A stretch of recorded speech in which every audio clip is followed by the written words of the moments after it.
The explosion tore through the California desert like the fist of an angry god. Metal shrieked against metal as the amphibious assault vehicle Titan VII. The future of naval warfare flipped end over end, trailing black smoke and shattered dreams. Inside the cockpit, Declan Thorne's world reduced to three things: the taste of blood in his mouth, the smell of burning hydraulic fluid, and the sound of a woman's ragged breathing beside him. Evangeline Castellano hung sideways in the passenger harness, her designer suit shredded by shrapnel, her left leg pinned beneath a collapsed instrument panel. Blood ran down her temple in a thin crimson line. She wasn't screaming. That was the worst part. Her silence spoke of injuries Declan didn't want to calculate. Through the cracked windshield, maybe 40 yards away, a small figure pressed against the observation stand's chain-link fence. Rosalie, 7 years old, heart condition that made every emotional spike a potential death sentence. And she was screaming loud enough to shred her vocal cords. Declan tried to move. His right arm wouldn't respond. He looked down. A jagged piece of the steering column had punched through his shoulder, pinning him to the seat like a museum specimen. The pain arrived a second later, white-hot and absolute. The fire started small, a whisper of orange beneath the dashboard, then it found the fuel line. Admiral Griffin Castellano was running across the testing grounds. His dress uniform jacket abandoned somewhere behind him, metals glinting in the harsh Nevada sun. His face held an expression Declan had seen before in Kabul when the IED took out half their convoy. The look of a man watching people he loved die and being too far away to stop it. The world froze. Declan's vision tunneled. The flames. Eva's shallow breathing. Rosie's distant screams, all of it compressed into a single moment of absolute clarity. This was how it ended. Not in some foreign desert with a medal and a flag-draped coffin, but here in front of the only two people left in the world who gave a damn whether he lived or died. His last thought before the darkness took him. "I'm sorry, Bug." Daddy tried. The screen went black.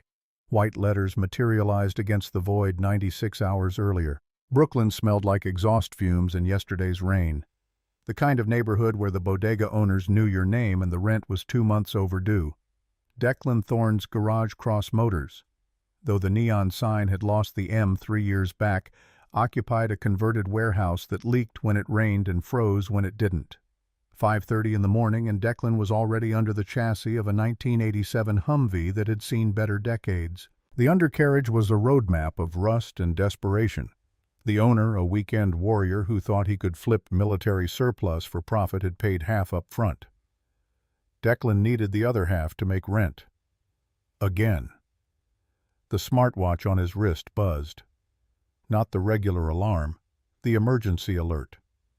He was out from under the Humvee before his brain caught up to his body, wiping grease on jeans that hadn't seen a washing machine in a week. His work boots slapped against concrete as he sprinted toward the back office where a fold-out cot and a sleeping bag constituted Rosalie's bedroom. He'd tried to make it nicer: Christmas lights strung along the wall, a poster of dinosaurs she'd picked out herself, stuffed animals arranged with the precision of a military formation. But it was still just a converted storage room in a garage that smelled like motor oil and broken promises. Rosie was sitting up when he burst through the door, one small hand pressed against her chest, her breathing rapid and shallow. The smartwatch on her wrist flashed red. Heart rate 156 beats per minute. For a 7-year-old at rest, that was a 5-alarm fire. Declan dropped to his knees beside the cot, muscle memory taking over from 6 months of practice. He placed both hands on her shoulders, firm enough to ground her, gentle enough not to scare her worse. "Hey, Bug, eyes on me. Breathe with Daddy." Her brown eyes, too old for a face that young, locked onto his. She tried to match his breathing. In through the nose, slow count to 4. Out through the mouth, slower count to 6. "Good girl. You're doing great. Stay with me." It took 3 minutes. 3 minutes of controlled breathing and quiet reassurance, while Declan's own heart tried to punch through his ribcage. Finally, the watch went from red to yellow to green. Heart rate 87 beats per minute. Normal. Whatever passed for normal when your daughter's cardiac muscle was a ticking time bomb. Rosie sagged against him. He wrapped his arms around her, feeling how small she was. 72 pounds. The specialists at Mount Sinai had said she needed to be at least 90 before they could even consider the experimental surgery. But she couldn't gain weight when every meal was a negotiation between her appetite and the medications that kept her alive. "I'm okay, Daddy." "I know you are. You're tough.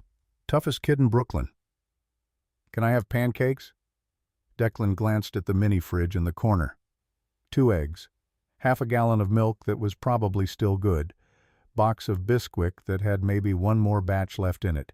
He did the math. Pancakes this morning meant cereal for dinner. Again. "Absolutely. But first, let me check the chart." He pulled out the medication log, a spiral notebook with Rosie's name written on the front in purple marker. Every dose, every time, every reaction. The cardiologist had been impressed by Declan's record-keeping. Declan hadn't told him it was the same discipline he'd used in the Navy to log explosive devices. When precision meant the difference between life and death, you learned to be precise. 3 pills with breakfast, 2 more at lunch, 1 before bed, and the big one, the experimental drug that cost $900 a dose and wasn't covered by insurance every 72 hours. He'd picked up the last refill yesterday. Paid cash.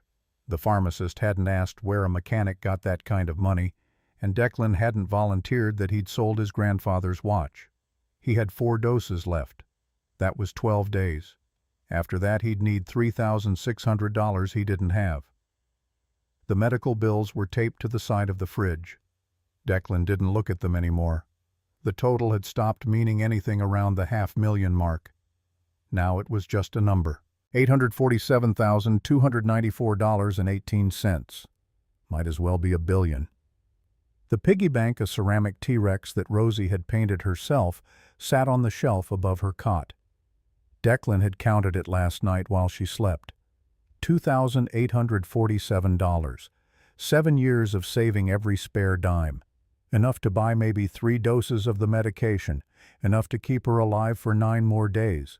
Not enough for the surgery that could actually fix her. He made pancakes. Rosie ate 2.5, which was a good morning. She took her pills without complaint, washing them down with apple juice that was mostly water. Then she got dressed for school uniform from the Catholic school 3 blocks over, where the tuition was subsidized by the parish, and the teachers pretended not to notice when kids showed up in the same clothes 2 days running. Booker McReady arrived at 6:45, right on schedule. Book was 52, built like a fire hydrant with a beard that could house a family of sparrows. Former Marine Gunnery Sergeant, current Guardian Angel. He'd shown up at the garage 4 years ago asking for a job. Declan had explained he couldn't pay much. Book had explained he didn't need much. They'd shaken on it, and Book had never asked about the little girl sleeping in the back office or why Declan sometimes woke up screaming. "Morning, boss. Rosie girl, you ready for the bus?" Rosie grabbed her backpack too big for her frame, covered in dinosaur patches she'd ironed on herself. She hugged Declan around the waist. "Love you, Daddy." "Love you more, Bug. Be good." "I'm always good." "I know. That's the problem. You make me look bad." She giggled. That sound, that pure, uncomplicated joy, was worth more than every dollar Declan had ever made or lost. Book walked her to the corner to catch the bus. Declan watched from the garage door until they disappeared around the block. Only then did he let himself look at the envelope that had arrived yesterday. Official letterhead, Mount Sinai Hospital. He already knew what it said. He'd been getting the same letter every month for 6 months. Final notice. Account delinquent. Scheduled surgery canceled. Please contact billing to discuss payment options. There were no payment options. Not ones that didn't involve numbers with lots of zeros and interest rates that would make a loan shark blush. Declan had tried everything. Bank loans, credit cards, GoFundMe campaigns that raised $300 before people stopped caring. He'd even walked into a pawn shop with his discharge papers and his Purple Heart before realizing that honor didn't have a cash value. The Navy used to pay for this kind of thing. Back when Declan was still Lieutenant Thorne EOD Specialist, the man they sent in when bombs needed defusing and nobody else had the nerve. He'd had full medical coverage, dental, vision, a pension waiting at the end of 20 years, Then Garrett had taken all of that away with a lie and a forged report, and now Declan was just another veteran who couldn't afford to keep his kid alive. His phone buzzed. Unknown number. Declan almost didn't answer. Debt collectors had his number memorized by now, but it wasn't a debt collector. The voice on the other end was clipped professional military. "Mr. Thorne, this is Admiral Griffin Castellano. We met in Afghanistan, Operation Copper Valley." Declan's hand tightened on the phone. He remembered. 2 days in the Kunar province pinned down by Taliban fighters who'd rigged the only escape route with enough IEDs to turn the valley into a crater. Declan had spent 18 hours defusing bombs while the Admiral called in air support. They'd lost 3 men. Could have lost all of them. "Admiral, what can I do for you, sir?" "I need you to meet me. Today, 2 o'clock, a medical center in Manhattan, Chapel." "Sir, I appreciate the call, but I'm not really in a place to bring your daughter." The world tilted. Declan sat down on a rolling stool before his legs gave out. "How do you know about Rosie?" "I know a lot of things, Lieutenant. Things I should have known 10 years ago. Things that are going to change both our lives. Be there." The line went dead. Declan stared at his phone. The last time someone had called him lieutenant, it was right before the court-martial. Right before they stripped him of his rank, his pension, his entire future, and told him to be grateful they weren't throwing him in Leavenworth. He looked around the garage, at the Humvee with its rusted undercarriage, at the stack of unpaid bills, at the corkboard where Rosie had pinned her drawings, crude crayon sketches of dinosaurs and rainbows, and a little girl holding hands with a tall man labeled Daddy in uneven letters. What did he have to lose? Manhattan smelled different from Brooklyn. Cleaner, more expensive. The kind of place where people wore suits that cost more than Declan's car and didn't make eye contact with anyone who looked like they worked for a living. The VA Medical Center was a sprawling complex in Midtown, all glass and steel, and the institutional beige that government buildings seemed to favor. Declan had only been here once before, right after his discharge, when they'd processed his disability claim. 30% for the shoulder injury. Not enough to live on. Just enough to remind him what he'd lost. He held Rosie's hand as they walked through the automatic doors. She was wearing her good dress, the blue one with flowers that she saved for special occasions. Declan hadn't told her why they were here, hadn't told her about the Admiral's call. Just said they were going to meet an old friend of Daddy's and could she please be on her best behavior. The chapel was on the second floor, tucked away at the end of a quiet corridor. Non-denominational. Rows of simple wooden pews, a stained glass window that caught the afternoon light and scattered it into rainbow fragments across the floor. A man was already there, tall, gray-haired, wearing a suit that probably cost more than Declan made in a month. But it was the woman next to him who made Declan stop breathing. She was maybe 32, 33. Dark hair pulled back in a style that screamed boardroom and no nonsense. Designer clothes that fit like they'd been tailored specifically for her. The kind of beautiful that came with a price tag and a legal team. But it was her eyes that pinned Declan in place, dark, intelligent, and currently locked onto Rosalie with an expression somewhere between shock and recognition. Rosie tugged on Declan's hand. She could always sense when something was wrong. The woman took a step forward, then another.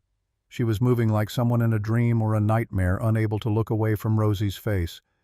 Declan's protective instincts kicked in. He moved between them, one hand on Rosie's shoulder. "Can I help you?" The woman didn't respond. She was still staring at Rosie, her lips moving silently. Then, without warning, her knees buckled. She would have hit the floor if the man, the Admiral Declan, recognized him now, despite the civilian clothes, hadn't caught her. "Ava. Breathe." Ava. Evangeline Castellano. Declan knew the name. Everyone in the defense industry knew that name. CEO of Castellano Defense Industries. The woman who'd taken her father's struggling company and turned it into a $4 billion empire before she was 30. Forbes cover. TED Talks. The kind of success story they wrote business school case studies about. And she'd just fainted looking at his daughter. Admiral Castellano helped Eva into a pew. She was breathing hard, her hand pressed against her chest. When she looked up at Declan, her eyes were wet. "How old is she?" The question came out raw. desperate. Declan pulled Rosie closer. Every instinct he had was screaming danger, but he couldn't identify the threat. This woman wasn't armed, wasn't aggressive. She was just broken, and looking at Rosie like she was seeing a ghost. 7. Why? When's her birthday?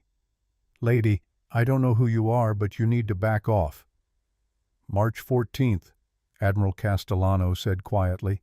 His voice carried the weight of a man delivering a death sentence. Right, Lieutenant? Declan's jaw clenched. He hadn't been called that in a decade. The title felt like broken glass in his ears. It's just Declan, and yeah, March 14th. Now someone want to tell me what the hell is going on? Eva stood up. Her legs were steadier now, but her hands were shaking. She walked toward them slowly, like approaching a skittish animal. When she was close enough, she knelt down to Rosie's level. Hi, sweetheart. What's your name? Rosie looked up at Declan. He gave a small nod. Whatever was happening, they were going to face it together. Rosalie Thorne, but everyone calls me Rosie. Rosie, that's a beautiful name. Eva's voice cracked. Can I ask you something? Okay. Do you have a heart condition? Declan's blood turned to ice. His hand went to Rosie's shoulder, ready to pull her away, ready to run, ready to do whatever it took to protect her from whatever nightmare was unfolding. How the hell do you know that? Eva looked up at him. Tears were streaming down her face now, ruining makeup that probably cost more than Rosie's medication. Because my sister had the same condition. She died 18 years ago. She was 6 years old, and her birthday was March 14th. The chapel went silent. Even the traffic noise from outside seemed to fade away, leaving just the four of them in a bubble of impossible implications. Admiral Castellano stepped forward. When he spoke, his voice carried the authority of a man used to delivering orders in combat zones. Sit down, both of you. This is going to take a while. They sat. Rosie climbed into Declan's lap, sensing the tension, even if she didn't understand it. Eva sat across from them, her hands folded in her lap like she was praying. The Admiral stood at the front of the chapel, framed by the stained glass window, looking like a man about to explain why the world had just ended. 3 months ago, Rosalie's cardiologist submitted her DNA to the National Donor Registry, standard procedure for someone waiting on a transplant list. The system flagged a familial match, 98.7% genetic similarity to a sample already in the database. He pulled out a tablet, tapped the screen, and held it up. Medical records. DNA sequences that meant nothing to Declan but apparently meant everything to Eva because she made a sound like she'd been punched. The sample belonged to Lily Castellano, Eva's younger sister, deceased March 14th, 18 years ago at age 6. Cause of death, congenital heart defect. The same condition Rosalie has. Declan's grip on Rosie tightened. She squirmed a little, and he forced himself to relax before he hurt her.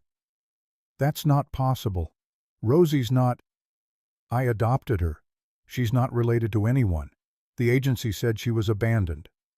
The agency lied, Admiral Castellano said flatly. Or more accurately, the agency was a front for something much worse. He tapped the tablet again. Documents appeared. Official-looking forms with seals and signatures. Declan recognized some of them, the adoption papers he'd signed 7 years ago, legitimizing his role as Rosie's father. But there were others. Medical records, transfer documents, and at the bottom of the stack a photograph that made his stomach drop. A fertility clinic. Harbor General Hospital. The same hospital where Eva's family must have been treated. Where Lily must have died. Lily Castellano's death was tragic, the Admiral continued. His voice was steady, but there was an undercurrent of rage that Declan recognized from combat briefings. But before she died, her parents made a decision. They preserved her eggs.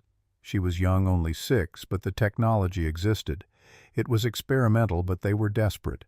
The idea was that someday when the science caught up, Lily could still have children. Her genetic legacy could continue. Eva's voice was barely a whisper. They never told me. I was 14. They said they were just trying everything to save her. They were trying to save part of her, the Admiral said gently. The eggs were cryopreserved, stored at Harbor General's fertility lab, and 5 years later the lab burned down. Total loss. Or so everyone thought. Declan was starting to see where this was going, and he didn't like it one bit. Someone stole them. Someone stole everything: eggs, sperm, embryos. Harbor General was running a side business. Black market fertility treatments for people who couldn't afford legitimate clinics or didn't want questions asked. The fire was intentional, covered their tracks, destroyed the evidence. By the time the investigation wrapped up, everyone assumed the samples were gone. But they weren't, Eva said. She was looking at Rosie with an expression Declan couldn't decipher: wonder, horror, hope. They fertilized Lily's eggs, created embryos, and one of them became Rosalie, the Admiral finished. According to the genetic analysis, she's a biological match to Lily Castellano. Not a clone, not identical, but close enough that she's essentially Lily's daughter. The words hung in the air like smoke after an explosion. Rosie looked up at Declan. She didn't understand most of what was being said, but she understood enough to be scared. "Daddy, what does that mean?" Declan didn't have an answer. His brain was trying to process information that didn't fit into any framework he understood. Rosie was his daughter. He'd raised her from infancy, changed her diapers, walked her to her first day of school, held her through nightmares and seizures and every terrifying moment of the past 7 years. The idea that she was somehow connected to these people, to this woman who looked at her like she was seeing a miracle or a curse. "It means," Eva said softly, "that you and I need to talk, alone." "No." The word came out harder than Declan intended. "Whatever you have to say, you can say it in front of Rosie." "Declan," the Admiral started. "No, I don't care who you are or what authority you think you have. Rosie stays with me." Eva stood up. She walked to the window, her back to them, shoulders rigid. When she turned around, her face was composed, the CEO mask back in place. But her eyes were still red. "St. Mary's Adoption Agency closed down 4 years ago. Federal investigation, trafficking. The director went to prison. So did 6 staff members. They were part of a network that moved over 200 children through illegal channels. Most of those kids were never recovered." Declan felt sick. He'd adopted Rosie through St. Mary's. He'd filled out the paperwork, paid the fees, gone through the home visits. It had all seemed legitimate, slow and bureaucratic, but legitimate. "You're saying Rosie was trafficked." "I'm saying she was stolen. Created from stolen genetic material carried by a surrogate who probably didn't know the truth, and then placed through a system designed to make her disappear.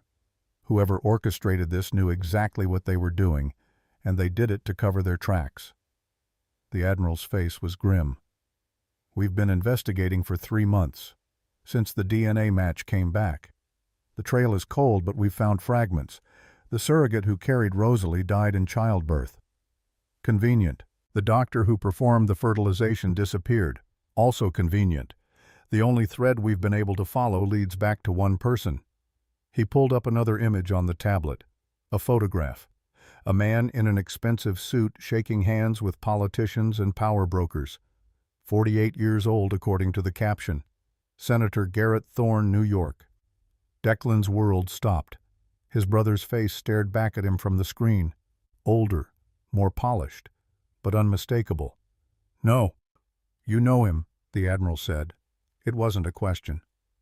"He's my brother." Declan's voice sounded like it was coming from someone else, someone far away. "We haven't spoken in 10 years." Eva turned to face him. Her expression had changed. The grief was still there, but now it was mixed with something sharper. Calculation. 10 years ago, you were dishonorably discharged from the Navy, court-martialed for negligence in the death of 2 sailors during a training exercise. You lost your rank, your pension, your security clearance. The official report says you failed to properly secure an explosive device. That's not what happened. I know, because I had my people pull the real file, the classified one, the one that shows you were framed. Declan stood up, setting Rosie gently on the pew. His hands were shaking. A decade of rage and betrayal was boiling up inside him, and he needed to move before it exploded. How do you... Because Garrett Thorne was the deputy district attorney who pushed for your court-martial. He buried evidence, coerced witnesses, made sure you went down so hard you'd never get back up, and 3 years later, he ran for Senate on a platform of being tough on military corruption. Your case was his proof of concept.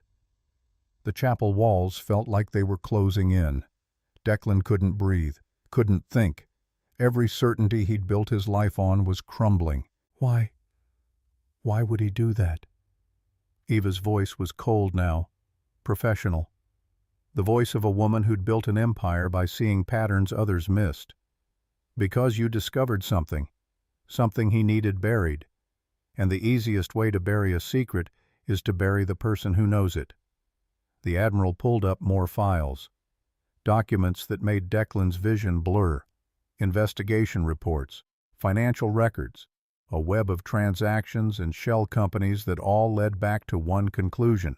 10 years ago, Garrett Thorne had been running a trafficking ring. Not just any trafficking genetic material.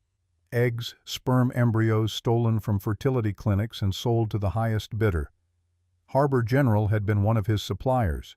And when Declan, then a Navy EOD specialist working a joint task force, had stumbled onto the operation, Garrett had destroyed him. "He gave you Rosalie," Eva said quietly. 7 years ago. Right around the time the investigation into St. Mary's was heating up. He placed her with you specifically, his own brother, the one man who hated him enough to be predictable. I don't understand. Insurance, the Admiral said. If you ever became a problem, if you ever tried to clear your name or come after him, he could use Rosie, threaten to expose the adoption as illegal. Take her away, put you in prison for kidnapping. He's been holding her over you this whole time and you didn't even know it. Declan looked at Rosie. She was playing with the loose thread on her dress, humming quietly to herself. Oblivious. Innocent. The most important thing in his entire world. And she'd been a trap from the beginning. What do you want from me? His voice was hollow. Eva walked over to him. Up close he could see the resemblance between her and Rosie. The same dark eyes, the same stubborn set to the jaw. Genetics don't lie. I want to destroy my brother, Declan said, and I want to save my daughter, but I can't do either without you. Why not? You're rich. You have lawyers.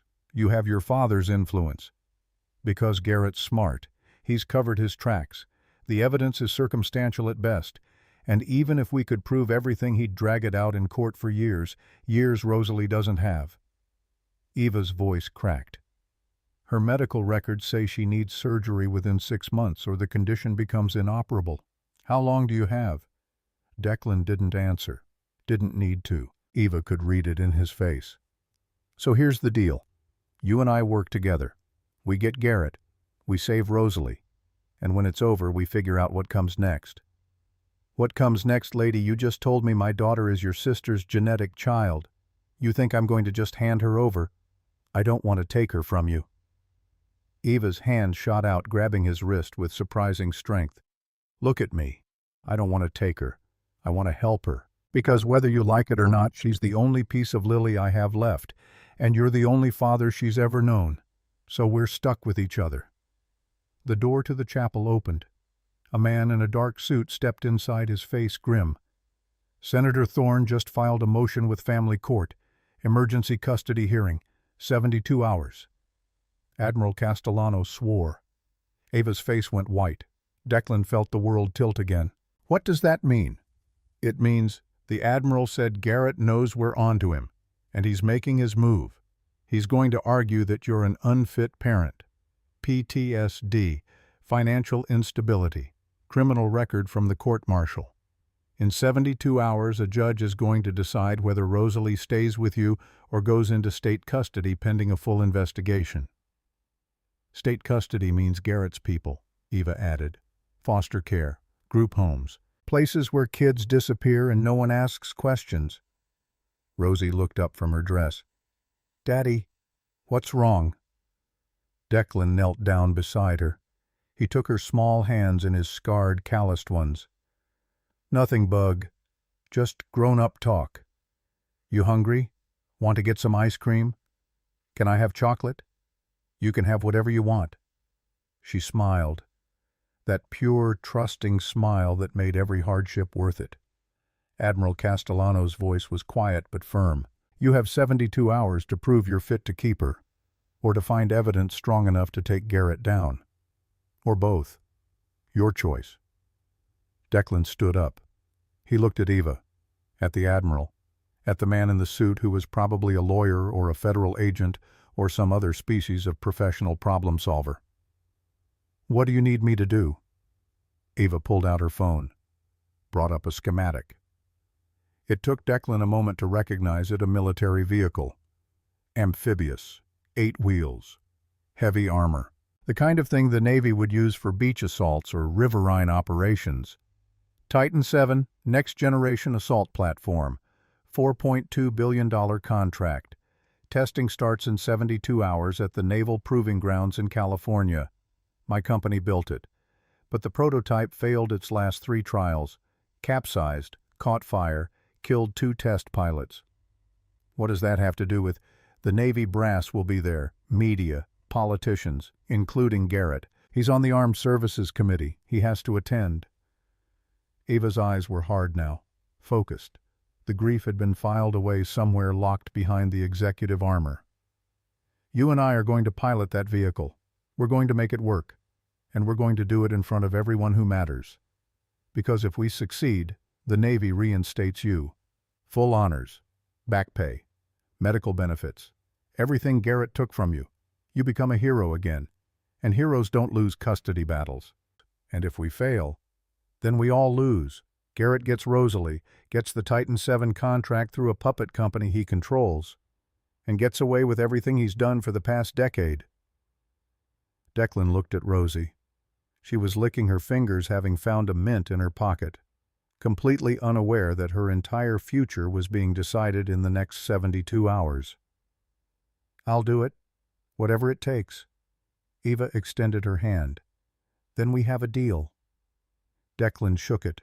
Her grip was strong, certain, the handshake of someone used to making billion-dollar decisions and living with the consequences. The Admiral cleared his throat. There's one more thing you both need to know, about Garrett's plan.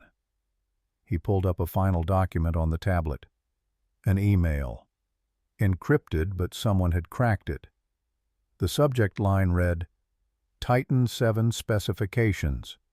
Buyer confirmed. Garrett isn't just trying to win custody of Rosalie, he's trying to steal the Titan 7 blueprints, sell them to a foreign buyer. If he succeeds, it's treason.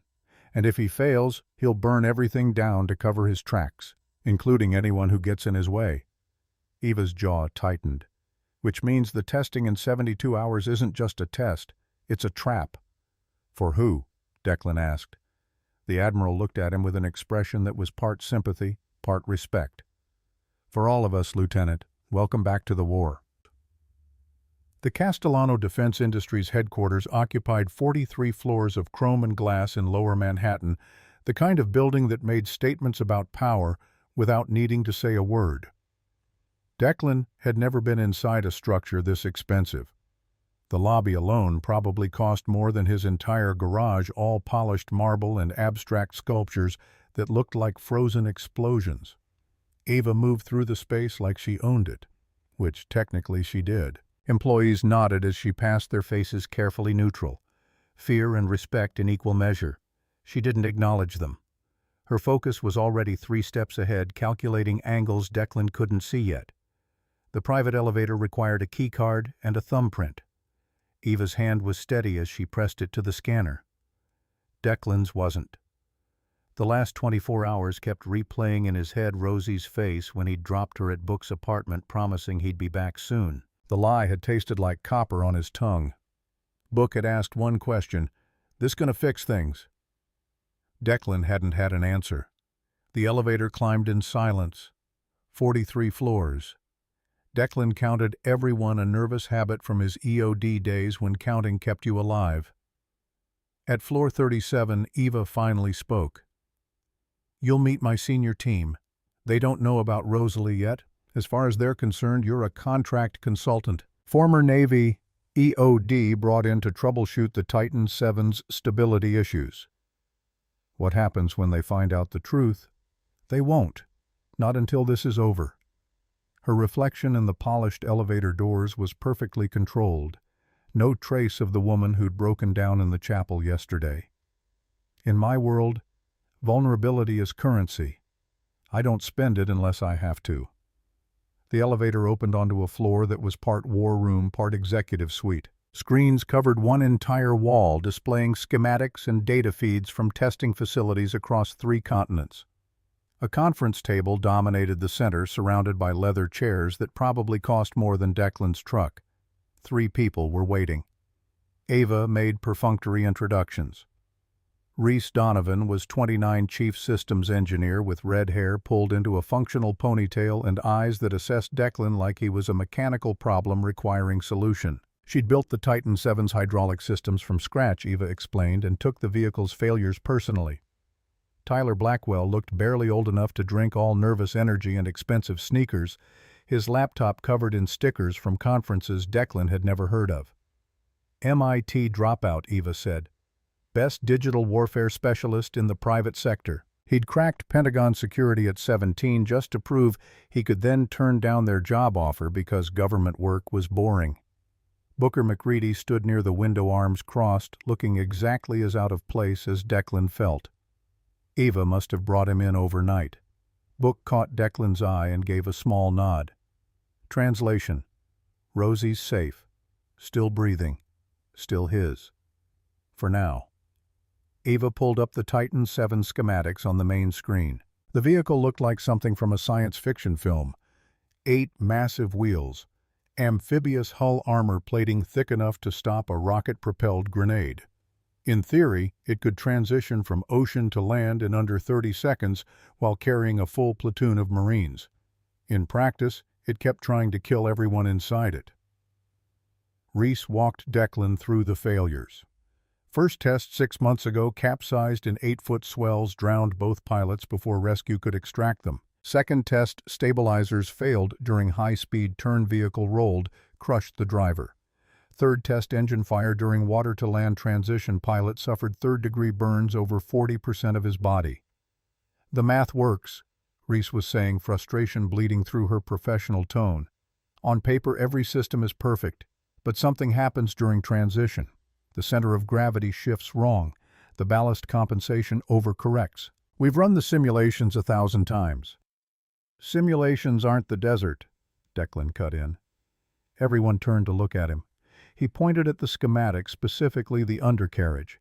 You're compensating for water physics, but not for what happens when you hit sand. Different friction coefficient.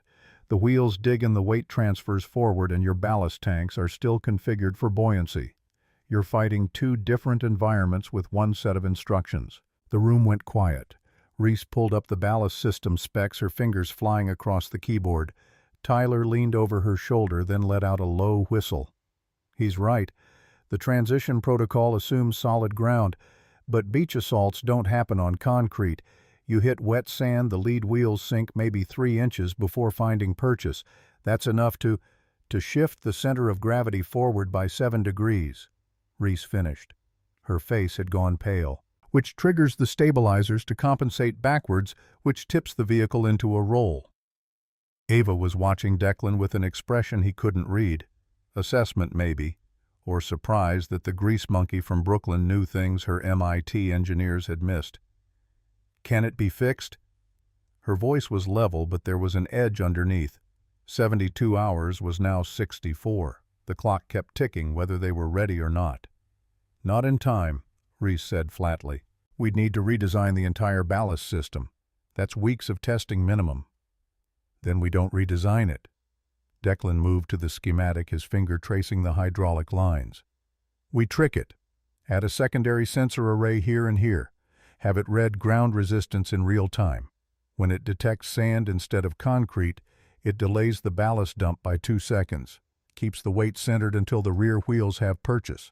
Tyler was already typing. Code appeared on one of the secondary screens, lines of logic that might as well have been hieroglyphics to Declan. But Reese was nodding. her expression shifting from skeptical to cautiously optimistic. "That could work.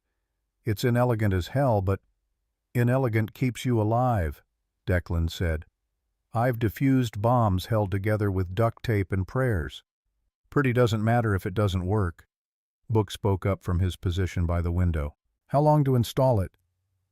48 hours if we don't sleep," Reese said. "Maybe 36 if we get lucky." Eva checked her watch, a slim piece of platinum that probably cost more than Rosie's medical bills. The irony wasn't lost on Declan. "You have 30. The vehicle ships to California tomorrow night.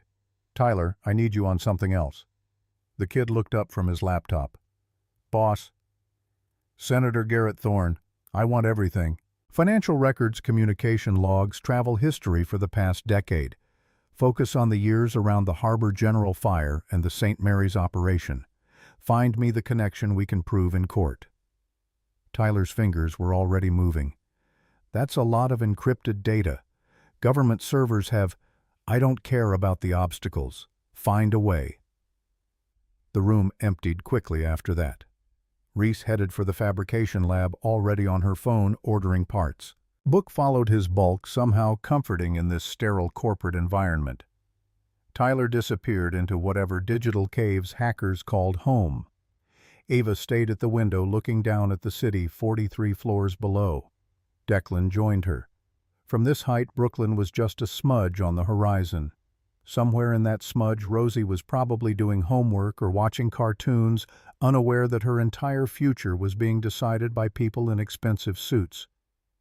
"Thank you," Ava said quietly, "for the ballast solution. My team's been stuck on that problem for months." "Grateful enough to explain what happens after California." "After California, you get reinstated, full rank, full benefits. Rosalie gets the surgery she needs. Garrett loses his leverage." "And you, what do you get out of this?" Eva's reflection in the glass showed something raw before she could hide it. "I get to look at Rosie without seeing my sister's ghost. Maybe. Eventually." The honesty surprised him. In the chapel she'd been all business. Now with just the two of them, some of the armor had cracked. "She's not Lily," Declan said. "She's her own person. Stubborn, funny, obsessed with dinosaurs. She's mine." "I know. But genetics don't care about feelings. When I look at her, I see the little girl I failed to save 18 years ago, the one I was supposed to protect." Ava turned to face him directly. "I was supposed to be watching her that day, at the hospital. Lily wanted ice cream. I told her to wait. I was on a phone call. Some boy from school. Stupid teenage drama that felt important at the time. She wandered off. By the time I found her, she was coding. They got her back, but the damage was done. She lasted 3 more days." Declan didn't know what to say to that kind of pain, so he said nothing. Just stood there while Ava Castellano, Billionaire CEO, grieved a loss that was old enough to vote. "For 18 years I've carried that. Built an empire to fill the void. Made money. I'll never spend acquired companies. I'll never visit all because I couldn't save one 6-year-old girl. And then your daughter's DNA shows up in a registry, and suddenly I have a second chance I didn't ask for and don't deserve." "This isn't about second chances," Declan said. "This is about stopping Garrett before he hurts anyone else." "Is it?" "Because from where I'm standing, we're both trying to save someone we love. The specifics might be different, but the desperation's the same." Before Declan could respond, the conference room door burst open. Tyler practically fell through it, his laptop clutched to his chest, his face drained of color. "We have a problem. A big one." He slammed the laptop onto the conference table. The screen showed an email thread. Encrypted, but Tyler had clearly broken through. The timestamp was from 3 hours ago. Subject line, "Custody hearing moved up." Eva leaned over Tyler's shoulder, reading fast. Her expression darkened with every line. "Garrett pulled strings. The hearing isn't in 72 hours anymore. It's tomorrow morning. 9 a.m. Family Court, downtown Manhattan." Declan's world lurched. "That's impossible. You can't just move a court date.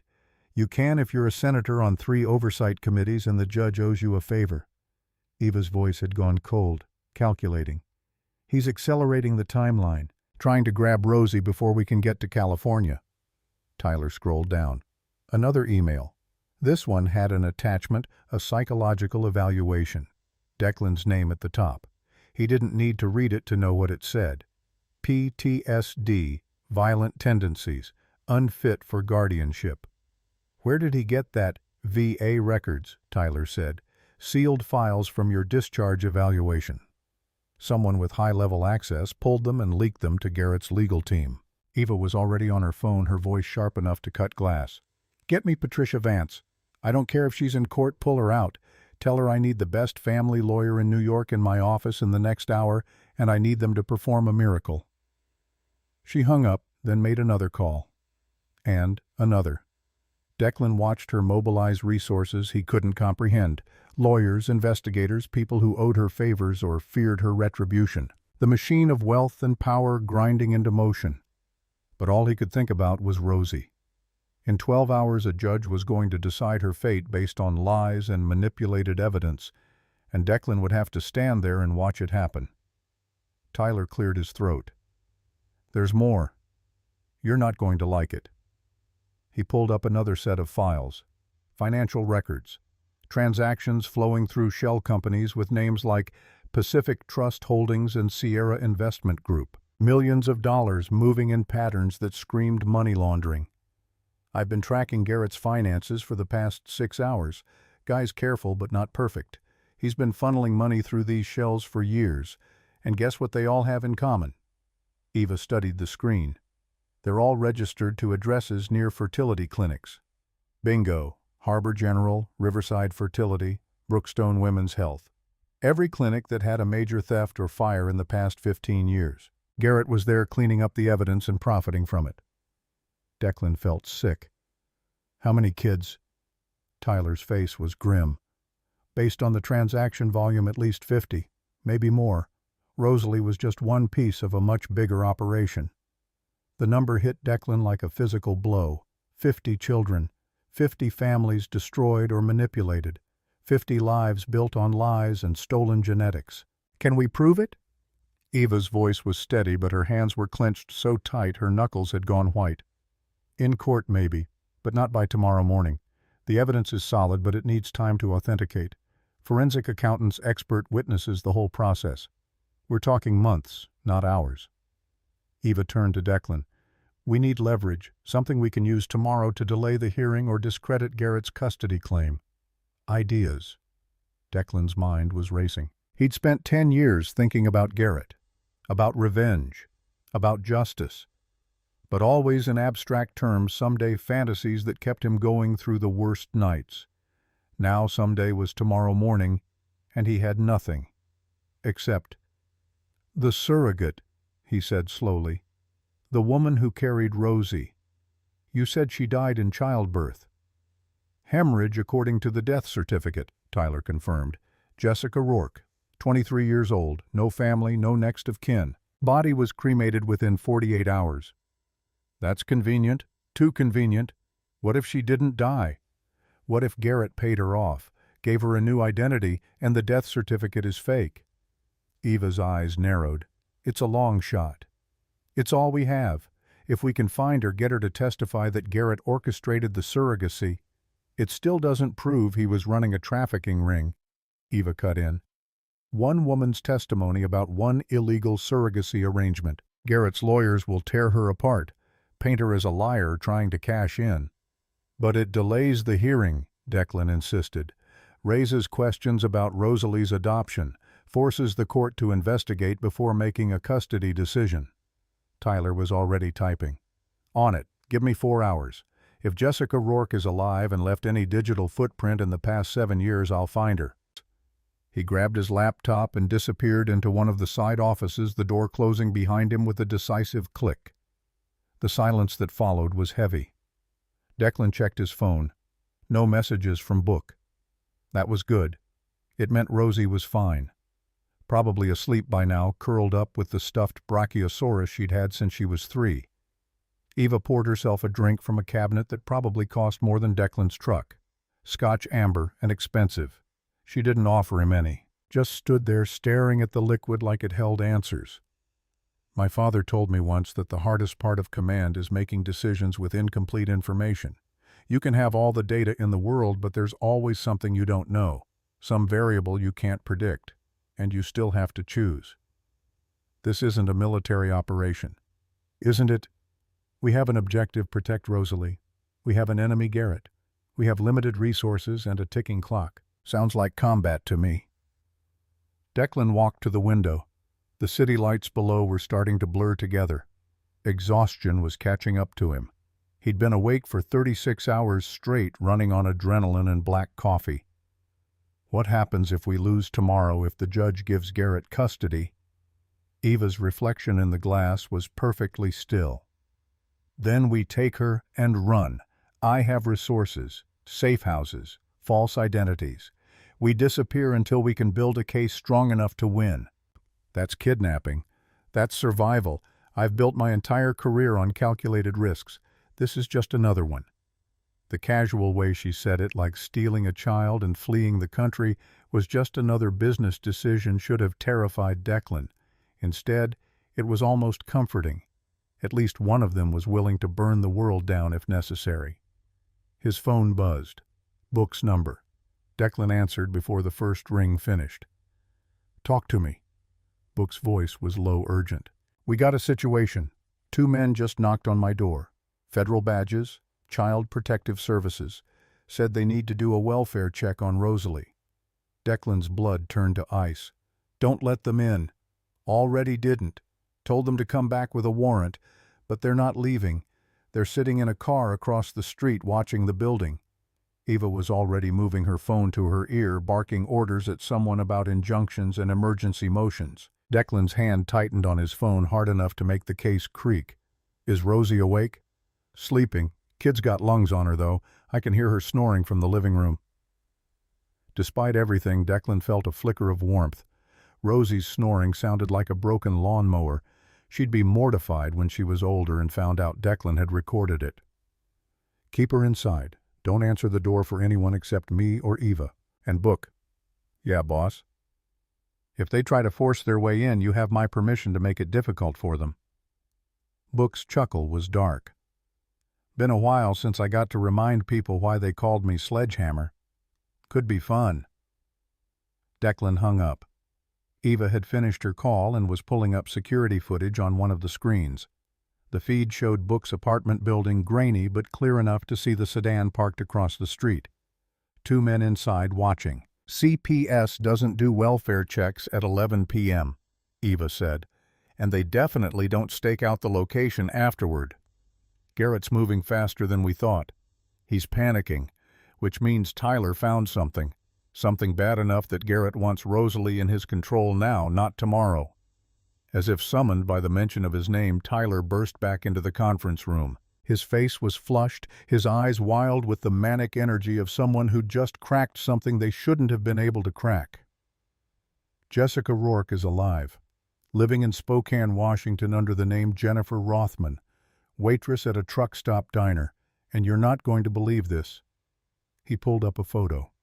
A woman mid-20s with tired eyes and bleached blonde hair, but it was the child in her arms that made Declan's heart stop.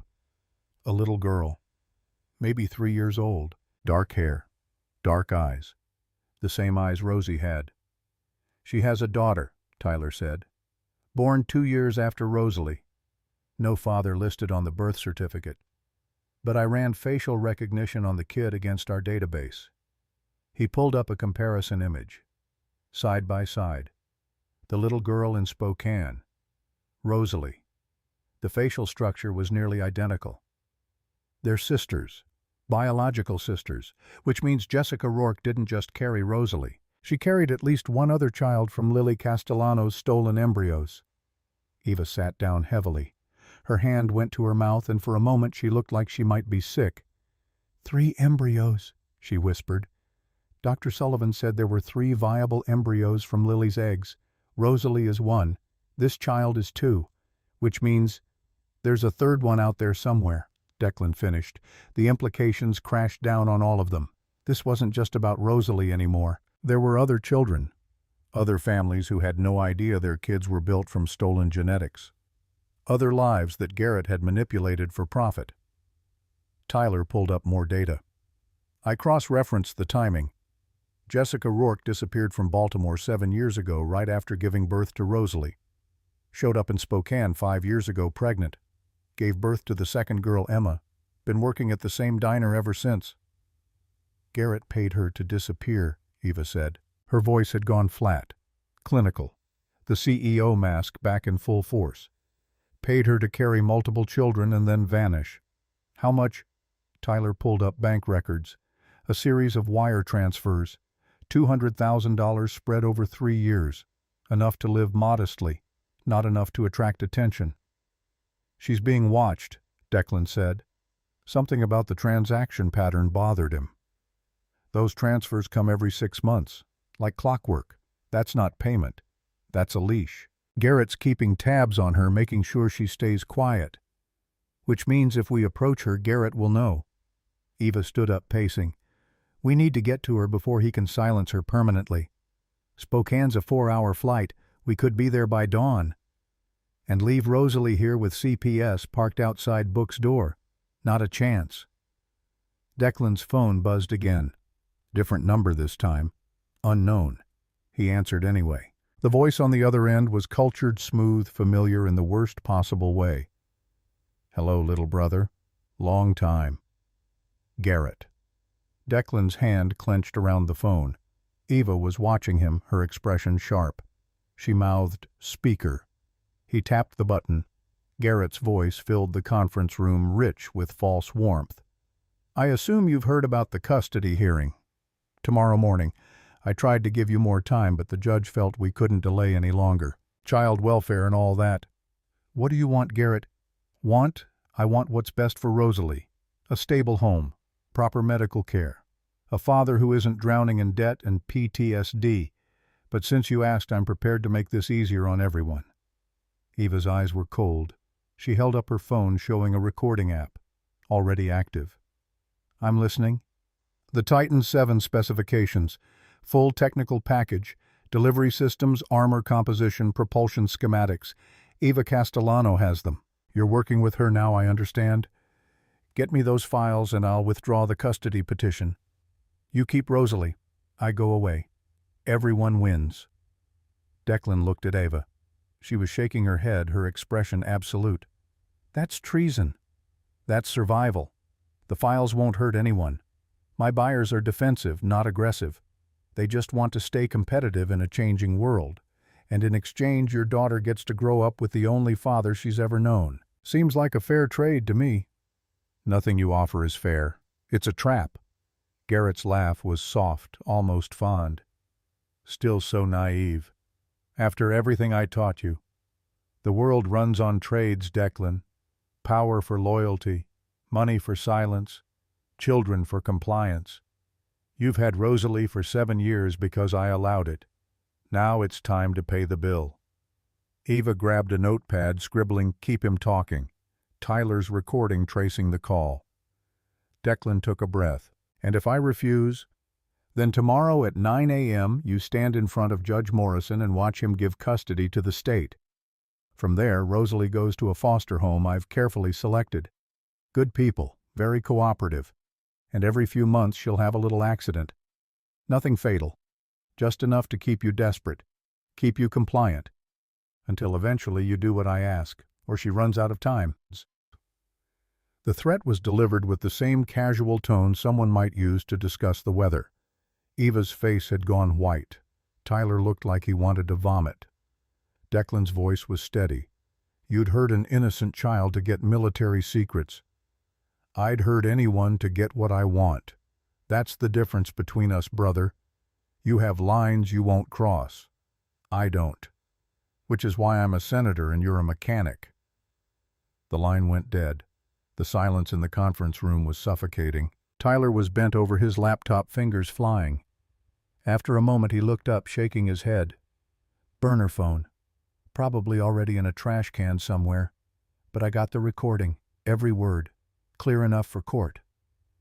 Eva was pacing again, her movements sharp and controlled. It's not enough. He didn't explicitly admit to trafficking or fraud, just made vague threats. His lawyers will say it's been taken out of context. But it's something, Declan insisted. Evidence of character. Proof he's willing to use a child as leverage, which every family court judge has seen 100 times in custody battles.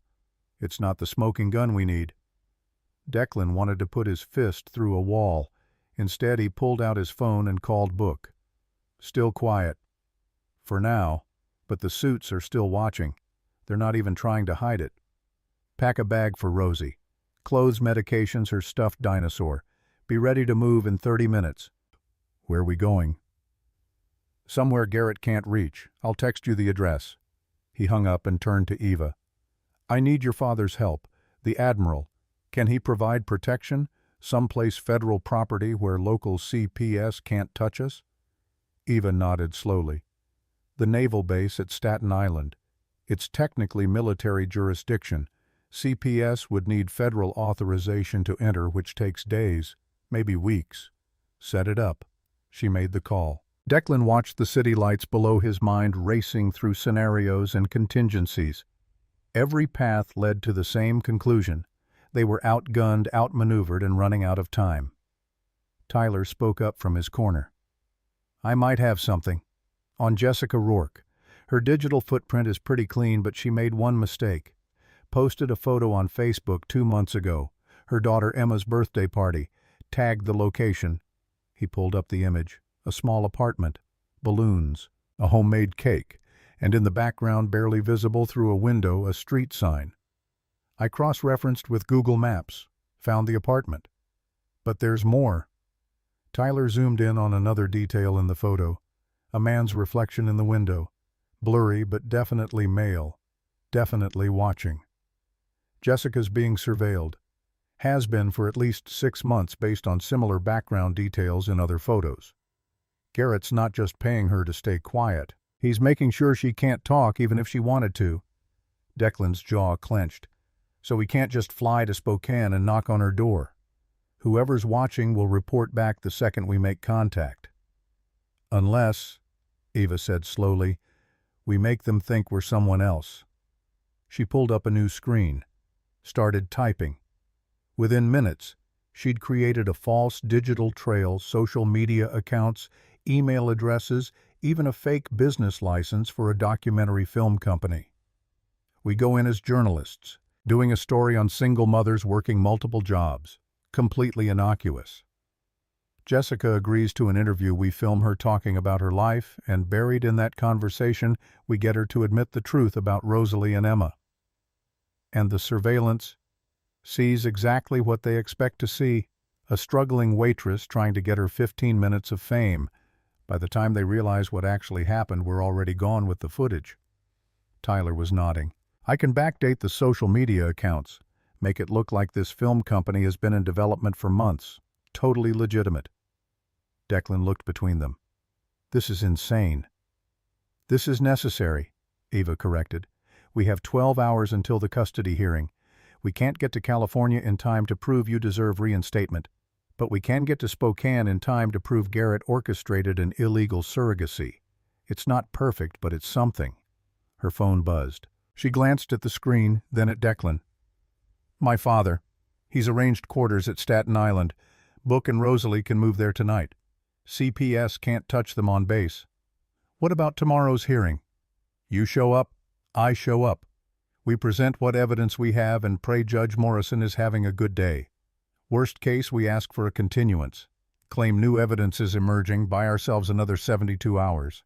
It wasn't a plan so much as a desperate scramble, but desperate was all they had. Declan pulled out his phone and texted Book the address in Staten Island. The response came back immediately. On it. Kid still sleeping. She'll never know she moved. Tyler stood up, stretching. I'll get the fake documentary company set up, have it ready in 2 hours.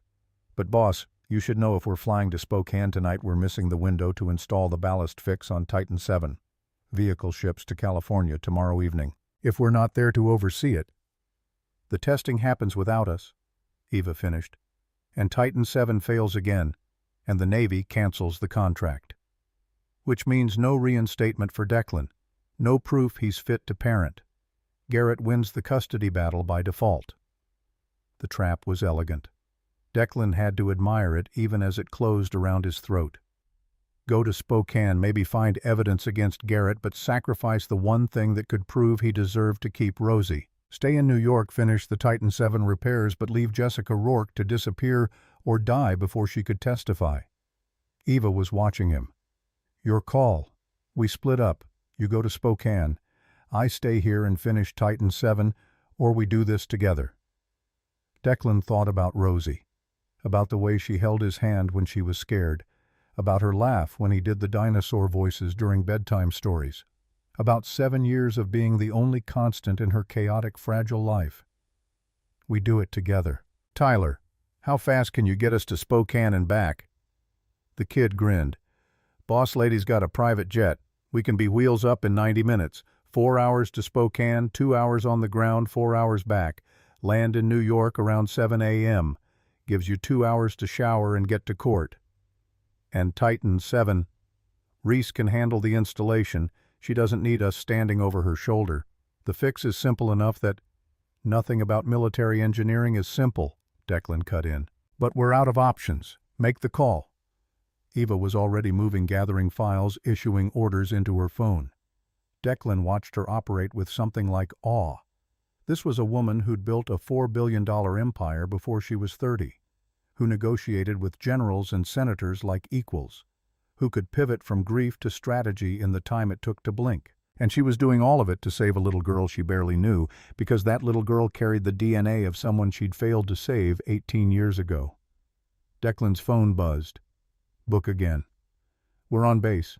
Admiral met us at the gate personally. Kid woke up during the transfer, asked where we were going.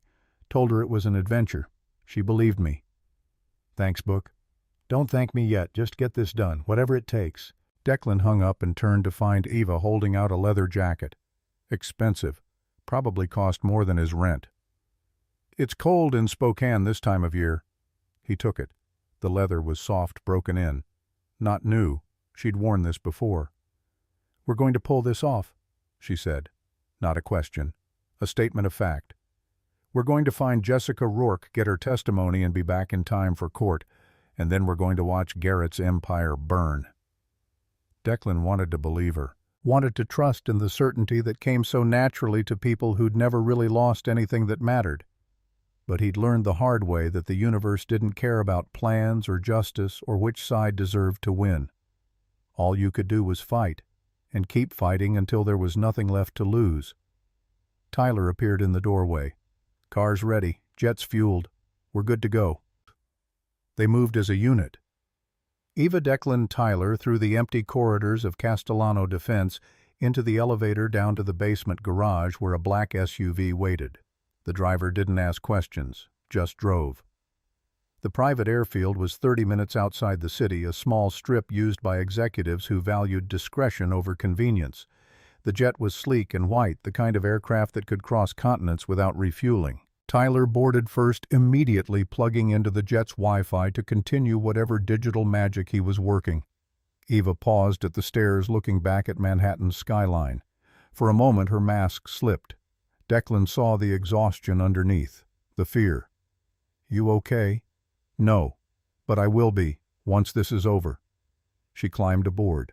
Declan followed. The interior was all leather and polished wood, the kind of luxury that stopped being impressive and started being obscene, but Declan was too tired to care. He collapsed into a seat that probably cost more than his truck, and closed his eyes. The engines spooled up. The jet began to move. Somewhere over Iowa, Eva spoke into the darkness. If we fail tomorrow, if Garrett gets custody, I meant what I said about running. I have resources. We could disappear. All of us. That's not a life for a kid. It's better than the alternative. Declan opened his eyes. Eva was staring out of the window at clouds illuminated by moonlight. When this is over, he said, and Rosie's safe and Garrett's in prison where he belongs, we're going to have to figure out what comes next. Between us. Between you and her. One war at a time, Lieutenant. The jet flew on through the night, carrying 3 people toward a confrontation 7 years in the making. Behind them in a courtroom in Manhattan, Judge Morrison was probably reviewing the custody file, making preliminary decisions that would determine a child's fate. Ahead of them in a truck stop diner in Spokane, a woman named Jessica Rourke was finishing her shift, unaware that her past was about to catch up to her in the worst possible way.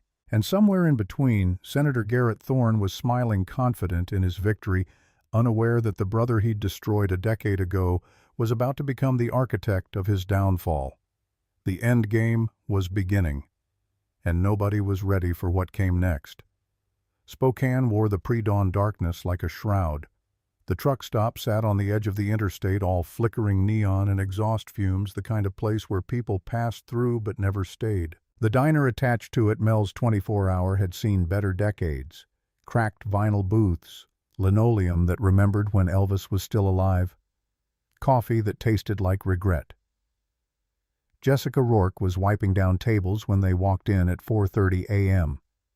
30 years old, but looking a decade older the way poverty ages people faster than time.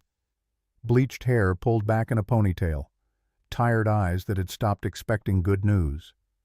Her name tag said Jennifer, but Declan knew better. Tyler had worked his digital magic during the flight, created a paper trail that would pass casual inspection, a documentary film company out of Portland doing a piece on working mothers in America's heartland.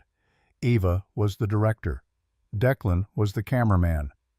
Tyler stayed in the rental car running interference on the surveillance team, watching from the Motel 6 across the highway. Jessica brought them coffee without being asked. Her hands shook slightly as she poured. Not from nerves, from exhaustion, from living 7 years looking over her shoulder. Eva smiled the way people do when they're lying with good intentions. We're filming a documentary, stories of resilience, single mothers making it work. Your manager said you might be willing to talk. Depends on what you're paying. $500 for an hour of your time. Jessica's face didn't change, but her grip on the coffee pot tightened. $500 was probably 2 weeks' worth of tips. Now if you're able, we have a tight schedule. Jessica glanced toward the kitchen. An older man, the cook, was flipping eggs with mechanical precision. She called out to him, "Frank, I'm taking my break." He grunted acknowledgement without looking up. Jessica led them to a booth in the back corner, away from the handful of truckers nursing coffee. Declan set up the camera, a professional rig Eva's people had provided, because details mattered when building a lie. The red recording light blinked on. Eva started with softballs, background questions, where Jessica was from, how long she'd been in Spokane, the challenges of raising a daughter alone. Jessica answered in monosyllables, her wariness evident, but the longer the camera rolled, the more she relaxed. "Tell me about Emma, your daughter. She must be 3 now." 3.5, smart as hell. No father in the picture. Sperm donor. Anonymous. The lie came easily. Too easily. She'd practiced it. Declan leaned forward, adjusting the camera angle. That must have been expensive. Fertility treatments. "I had help. A friend." "Must be a good friend. Those procedures can run tens of thousands." Jessica's eyes flickered. "I don't see what this has to do with being a working mother." Eva's voice remained calm steel underneath. "We're trying to understand the full picture. The choices women make when they want children but don't have traditional means." "Yeah, well, some choices you make because you need the money more than you need your soul." The admission hung in the greasy air between them. Declan kept the camera rolling. "Is that what happened to you? Someone offered you money for something you weren't sure about?" Jessica looked toward the window. Dawn was starting to break. The surveillance car across the highway was still there. She must have known. Must have been living with that knowledge for years. "Turn off the camera." Declan's finger hovered over the button. Eva gave a slight shake of her head. "Keep rolling. We can't use anything you don't want us to use, but the camera stays on. It's how we work." Jessica laughed, sharp and bitter. "You're not filmmakers. I knew it the second you walked in. Nobody makes documentaries about waitresses at 4 in the morning. So who are you really? We're people trying to protect a child, Declan said quietly. A little girl named Rosalie, 7 years old. Heart condition? Sound familiar? Jessica's face drained of color. She stood up, coffee sloshing. I don't know anyone named. You carried her 7 years ago. Baltimore. Someone paid you $200,000 to be a surrogate. Except it wasn't legal, and the genetic material was stolen. Jessica was shaking. She looked toward the kitchen, toward the door, calculating escape routes. We're not here to hurt you, Eva said. We're here because the man who paid you is trying to take Rosalie away from the only father she's ever known, and we need your help to stop him. I can't. You don't understand. They're watching. Always watching. If you don't talk, an innocent child ends up in the hands of a monster. Declan's voice carried 7 years of desperate love. You know what Garrett Thorne is. You know what he's capable of. Jessica's knees buckled. She sat back down hard, her face in her hands. When she looked up, tears were streaming down her cheeks. He said it was just one time, one baby. The parents couldn't have kids and I needed money. My mom had cancer, the bills were drowning me, and he offered a way out. But there was more than one baby, Eva said softly. Jessica's sob was answer enough. How many? 3. Rosalie first, then Emma, then a boy. He was born premature. I held him for maybe an hour before they took him away. I never saw him again. Declan felt something cold settle in his chest. 3 embryos, 3 children, Rosalie with him, Emma here, and a third one somewhere lost. Tyler's voice crackled in Declan's earpiece. Surveillance car just got a phone call. They're moving. 2 minutes. The diner door opened. 2 men in suits, government haircuts, eyes that swept the room and landed on their booth. Jessica saw them and went rigid. They're here. Stay calm, Declan murmured. We're just filmmakers. The older contractor smiled without warmth. Morning, folks. Health department. Got a report about food safety concerns. Frank emerged from the kitchen confused. I'm the manager. Everything's up to code. While they argued, the younger man circled around, blocking the exit. His jacket was open just enough that Declan could see the shoulder holster. Health department inspectors didn't carry Glocks. Eva stood smoothly. We should get going. Jessica, thank you for your time. She pulled $500 bills from her purse and laid them on the table. The younger contractor shifted position. Actually, we need to see your filming permits. Of course. They're in our vehicle. I'll escort you. They were halfway to the door when Jessica spoke, quiet but carrying. I'll do it. I'll testify. The older contractor's smile vanished. Ma'am, you should really think. I'm done thinking, done running. Jessica stood. These people want me to talk about my life. Fine. Let's talk about all of it. The younger contractor's hand went to his weapon. Declan pivoted, putting himself between the gun and Jessica. Eva was already on her phone camera recording. Federal crime to assault civilians during a live stream viewed by 10,000 people. My social media team is very efficient. The contractor looked at his partner. Some silent communication passed between them. The weapon stayed holstered. Tyler burst through the door. Spokane PD is 3 minutes out. I may have reported shots fired. The contractors exchanged another look. The older one made a brief phone call, then turned back, his expression carved from ice. Senator Thorne sends his regards. This isn't over. They left. The bell above the door chimed cheerfully. Jessica was crying again, but this time it looked like relief. Can you really keep us safe? My father is an admiral, Eva said. Federal marshals. Safe house. New identities if necessary. But you have to come now. Jessica ran to collect Emma from the neighbor's apartment. Tyler got the car. They were on the road to the airport within 10 minutes, sirens wailing behind them. The private jet was waiting. They were wheels up before the police arrived at the diner. Jessica held Emma, rocking her gently. The child slept through takeoff, oblivious. Declan checked his phone. Book had sent an update. Rosie's asking about you. Kid's got priorities. He typed back, tell her soon. Tyler's laptop beeped. He swore. Judge Morrison moved the hearing up. Not 9 a.m., 8 a.m. Eva checked her watch. We land at 7:30. We'll be cutting it close. Then we cut it close, Declan said.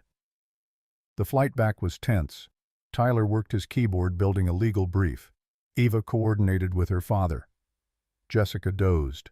Declan's phone buzzed. Unknown number. He almost didn't answer. Garrett's voice was smooth. Spokane is lovely this time of year. Did Jessica enjoy her fame? What do you want? I've already won. Even if Jessica testifies, it's one woman's word against mine. A paid surrogate with a criminal record claiming a senator orchestrated conspiracy. My lawyers will shred her. We have evidence. Financial records. Your phone call threatening Rosalie. Circumstantial, inadmissible. None of it will matter in Judge Morrison's courtroom. Garrett paused. Final offer. Drop the custody fight. Sign Rosalie over to state care. I'll make sure she gets the surgery. She lives. You walk away. Except Rosie loses her father. She loses a father who can't afford to keep her alive. I'd call that an upgrade. Declan put the call on speaker. And the Titan VII specs. That ship sailed when you involved Eva. Can't make her disappear without questions, so I've pivoted. Let the vehicle fail its testing tonight. The contract gets canceled. Castellano Defense takes $1 billion loss. Eva's board votes her out. I buy the company and acquire the specs legally. Eva's face went white. The testing happens in 8 hours. We haven't installed the ballast fix. I know, because you were busy playing hero. Garrett's satisfaction oozed through the phone. See you in court, brother. The line went dead. Tyler looked up. He's bluffing about the evidence. None of which matters if the judge is in his pocket. Eva cut in. Then we make it too public to bury, Declan said. Live stream the hearing. Let the world watch. Tyler's eyes lit up. Courtroom proceedings are public record. If it's already streaming before they notice, Eva was already making calls. Within minutes, she had commitments from 3 major outlets. They landed at 7:33. A car was waiting. The driver navigated morning traffic with controlled aggression. Book called at 7:45. Where are you? 10 minutes out. Is Rosie there? Admiral's orders. Kids don't attend custody hearings. She's on base, drawing dinosaurs and asking when Daddy's coming home. Declan's throat tightened. Tell her soon. They hit the courthouse at 7:58. Security, metal detectors, the stairs climbing 3 at a time. Tyler was already streaming when they burst through the courtroom doors. Judge Morrison looked up scowling. Mr. Thorne, how kind of you to join us. Declan moved to the defendant's table. Eva slid in beside him. Jessica sat behind them, Emma on her lap. Garrett sat across the aisle with his legal battalion completely relaxed. When he caught Declan's eye, he smiled. The hearing began. Patricia Vance laid out the case with surgical precision. Declan Thorne, discharged, PTSD, no income, living in a garage, drowning in debt, emotionally unstable, unfit for a medically fragile child. She presented evaluations, debt notices, photos, a neighbor's statement claiming Declan yelled at night. Judge Morrison nodded along like a puppet on strings. Declan's public defender offered weak rebuttals, 7 years of care, no abuse, Rosalie thriving. Vance destroyed it in 30 seconds. Tyler's laptop showed the stream climbing, 3,000, 5,000, 10,000 viewers. Eva leaned over. Jessica's testimony, now. Declan raised his hand. I have a witness, new evidence. Vance objected. Not disclosed in discovery. Arrived this morning. Eva cut in standing. I'm Evangeline Castellano, invoking expedited discovery under Family Code Section 3022. Judge Morrison scowled. You're not a lawyer. No, but I employ 43 of them. This witness's testimony is legally required before custody determination. The judge waved irritably. Fine, but this better be relevant. Jessica walked to the witness stand, placed her hand on the Bible, swore to tell the truth. And then she told everything. The surrogacy arrangement, the stolen embryos, the payments from Garrett, the other children, the surveillance, the threats. The room went silent. Tyler's laptop showed 50,000 viewers. When Jessica finished, she was crying, but her voice never wavered. Vance stood for cross-examination. "Ms. Rourke, you have a prior conviction for drug possession." "Correct." "That was 10 years ago. I was 19. And now you're making money selling a story about a senator. How much is Ms. Castellano paying you?" "She's protecting my daughter. That's worth more than money." "But you are being compensated." New identity sounds like incentive to lie. Jessica looked at Garrett, at the man who'd controlled her life for 7 years. The fear burned away. "I watched Rosalie being taken from the hospital. I held Emma wondering if they'd take her too. I gave birth to a third child and never learned his name. I've spent 7 years looking over my shoulder.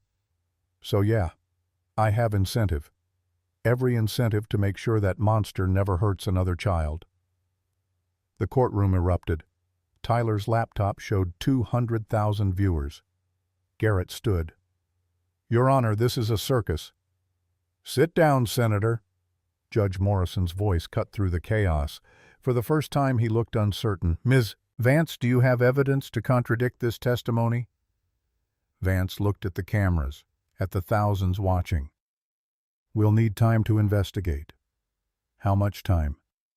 "At least 30 days. "Denied.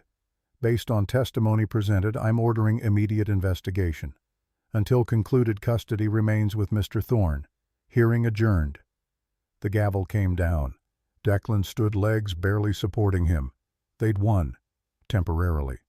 But enough. Garrett was already storming out. Eva fielded reporter calls. Tyler backed up the stream.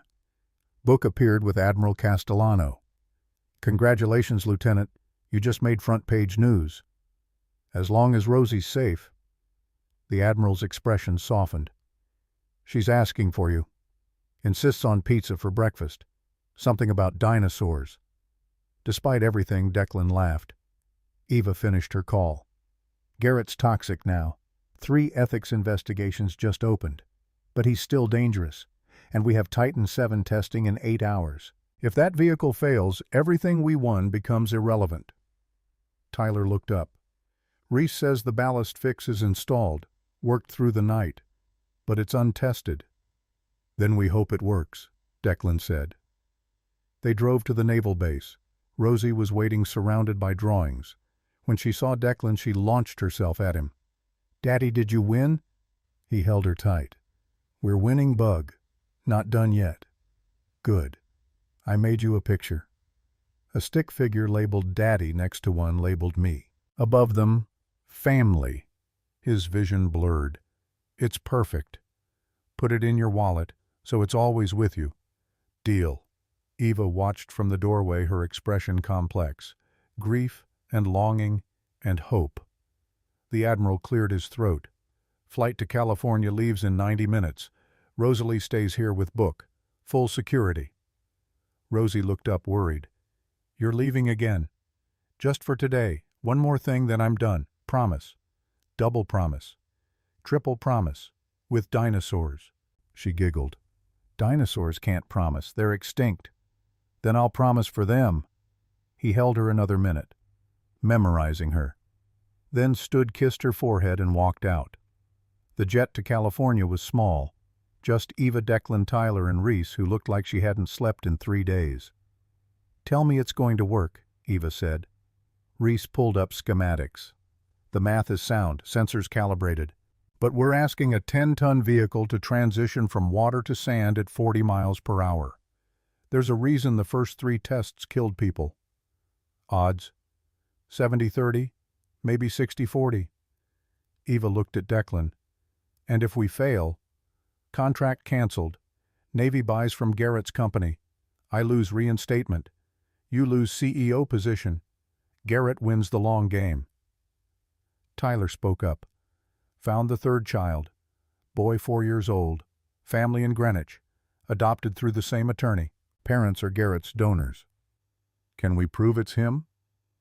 "Would need DNA, but the timeline matches." Declan felt cold.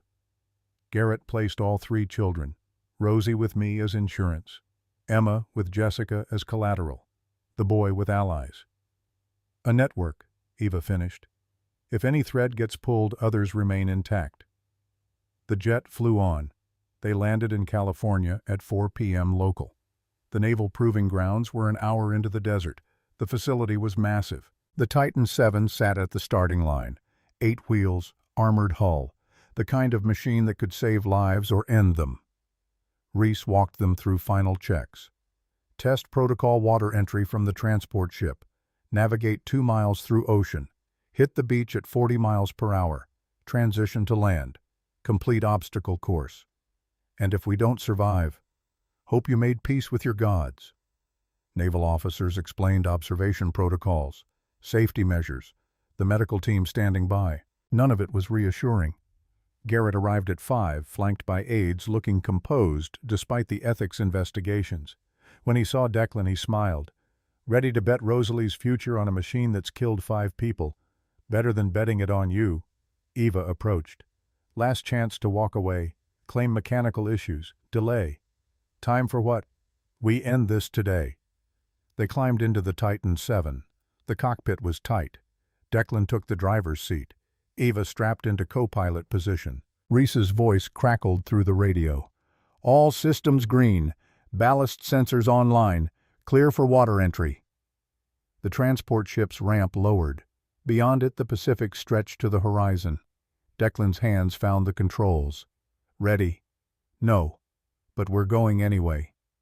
The Titan VII rolled forward, down the ramp, into the water. The vehicle hit the ocean and immediately began compensating for buoyancy. Declan felt the ballast system engage, shifting weight, finding equilibrium. The sensors Tyler and Reese had installed were feeding real-time data. Ballast holding, Eva reported, watching the readouts. Center of gravity stable. Declan pushed the throttle forward. The Titan VII responded, cutting through 2-foot swells with surprising grace. 1 mile, then 2. The beach approached. Transition in 30 seconds, Eva said. Sensors reading sand composition. Declan could see the shore now. Wet sand. The exact condition that had killed the previous pilots. 20 seconds. Ballast preparing for ground contact. The nose of the vehicle touched beach. The front wheels bit into wet sand, sinking 3 inches exactly as Declan had predicted. The weight shifted forward, and the ballast system compensated. Instead of tipping into a roll, the Titan VII's rear tanks dumped water in a controlled sequence, keeping the center of gravity neutral. The vehicle climbed out of the surf, shedding ocean water, all 8 wheels finding purchase. We're on land, Eva breathed. It worked. Declan gunned the engine. The obstacle course stretched ahead, concrete barriers, sand dunes, a water crossing. He navigated each with precision, learned from combat zones where mistakes meant death. They were approaching the final straightaway when the explosion happened. Not the engine, not the ballast. Something external. Declan's training kicked in. IED, pressure trigger. Someone had planted it along the test route. The blast caught the left rear wheel assembly. The Titan VII lurched sideways, thrown off course. Metal screamed. The vehicle began to roll. Eva was screaming something, but Declan couldn't hear over the sound of the world breaking apart. He fought the controls, trying to correct, but physics was winning. The Titan VII flipped end over end. Once. Twice. Declan's head hit something hard. His vision went red. They came to rest upside down. Smoke. The smell of burning hydraulic fluid. The taste of blood. Eva. She was hanging in her harness, blood running down her temple. Still here. Can't feel my leg. Declan looked down. A collapsed instrument panel had pinned her left leg, and fire was starting somewhere beneath the dashboard. He hit the harness release, fell hard onto what used to be the ceiling, crawled to Eva's position. The panel was heavy, wedged tight. "You have to leave me," she said. Her voice was too calm, shock setting in. "Not happening." Declan the fire. "I know." He braced his feet against the dashboard, grabbed the panel with both hands, and pulled. His shoulder screamed the old injury from the court-martial never fully healed. He pulled harder. The panel shifted. An inch, 2 inches. Ava's leg came free. She screamed, which meant she could feel it. That was good. Better than nerve damage. Declan hauled her toward the shattered windshield. The fire was spreading. They had maybe 30 seconds. He dragged Eva through the opening, crawled after her. They were 20 feet from the vehicle when the fuel tank caught. The explosion was everything the cold open had promised. Fire and smoke and metal fragmenting into 1,000 pieces.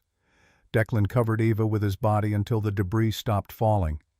When he looked up, medical teams were running toward them, and Admiral Castellano, and cameras. So many cameras.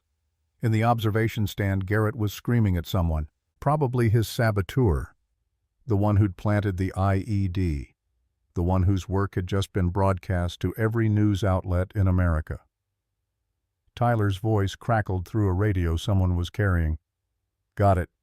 Camera footage shows Garrett's aide accessing the test course 3 hours ago, planting something, transmitting to every outlet now. Declan started laughing. It hurt. Everything hurt. But Garrett had just destroyed himself on live television. The medics reached them. Started assessment. Eva's leg was broken. Declan had a concussion, cracked ribs, and his shoulder was dislocated again, but they were alive. Admiral Castellano appeared, his face grim satisfaction. The vehicle survived the test, completed the course before the sabotage. Navy's calling it a pass. And Garrett, FBI's already moving, attempted murder of federal contractors during a military operation.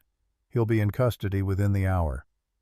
Eva grabbed Declan's hand, squeezed. We did it. Yeah, we did. They were loaded into ambulances, treated, held overnight for observation. Book brought Rosie to the hospital the next morning. She ran to Declan's bed, careful of his injuries, her eyes huge. Daddy, you're hurt. Just a little. I'll be fine. The TV said you're a hero, that you saved people. I just drove a truck bug. A really cool truck that exploded.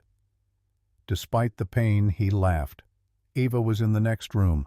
Rosie visited her, too shy at first, then warming up. She gave Eva one of her dinosaur drawings. Eva cried.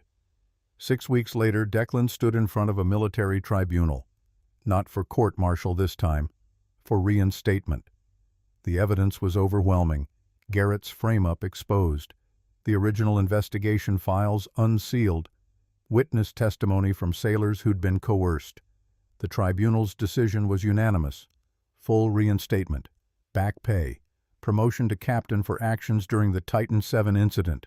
Garrett was in federal prison awaiting trial on 17 counts, including trafficking, attempted murder, and treason. His political career was dust.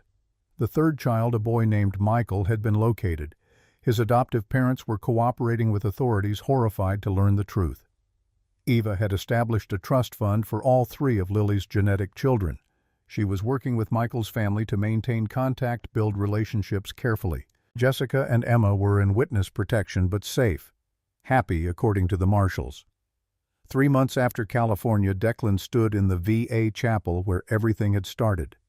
Same wooden pews, same stained glass. But this time the chapel was full. Book, Reese, Tyler, Admiral Castellano in full dress uniform, and Rosie wearing a purple dress clutching a bouquet of flowers that was almost as big as she was. Eva walked down the aisle in a simple cream dress. No designer labels, no armor, just her. They'd debated this, whether it was too fast, too complicated, whether Rosie needed more time to adjust to the idea of Eva as permanent family instead of temporary fixture. But Rosie had settled it with 7-year-old logic. If Eva's going to be around forever anyway, we should make it official. Also, I want to be flower girl. The ceremony was short, simple, no pretense.